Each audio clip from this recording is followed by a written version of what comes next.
Teacher के रूप में स्वागत करती हूँ। और तीसरे जुलाई माह के तीसरे सप्ताह में हम लोग ठनका यानी आकाशीय बिजली का गिरना, ये होता क्या है। तो जैसा कि आप लोग जानते हैं कि पृथ्वी के ऊपर वायुमंडल की एक परत है, आप लोगों को पता है? तो ये वायुमंडल की परत है ना, तो उसके नीचे जो होता है एक जलवाष्प होता है। ठीक, वायुमंडल के नीचे जलवाष्प होता है। तो ये जलवाष्प कैसे वहां तक पहुंचता है? तो जलवाष्प के बारे में आप लोग जानते होंगे कि जब पृथ्वी पर सूर्य का अत्यधिक ताप पड़ता है तो नदियों, तालाबों या जहाँ भी धरती का पानी है, समुद्र का, ये वाष्प के रूप में ऊपर उठने लगता है और जहाँ वायु है, ठीक है, वहां पर जाकर ये रुक जाता है और एक मान पर वो जमा रहता है। तो जल वाष्प, जैसा कि जल वाष्प, उसमें जल और वाष्प दोनों का मिश्रण होता है। ठीक है, जल और वाष्प दोनों का मिश्रण होता है। तो जब जल वाष्प थोड़ी सी ठंडी होती है तो वो लिक्विड अवस्था, द्रव की अवस्था में बदल जाती है और उस रूप को हम लोग क्या कहते हैं? संघनन। संघनन की प्रक्रिया के द्वारा वो द्रव की अवस्था में हो जाते हैं।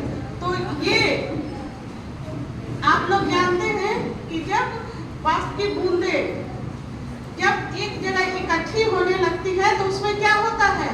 एक गुण पाया जाता है, क्या? पृष्ठ तनाव। पृष्ठ तनाव का क्या ये होता है कि वो सभी जितने भी बूंदें हैं बारिश की या वाष्प की, वो अपनी ओर खींचता है। कहने का मतलब है एक एक बूंद करके बहुत बादल इकट्ठा हो जाते हैं या बन जाते हैं। तो बहुत बादल आपस में एक जगह बन जाते हैं, इकट्ठा हो जाते हैं। तो उनमें क्या होता है? एक जगह जब बहुत ज्यादा जमाव हो जाता है तो उसमें कुछ हलचल होने लगती है और उसमें उस हलचल से क्या होता है?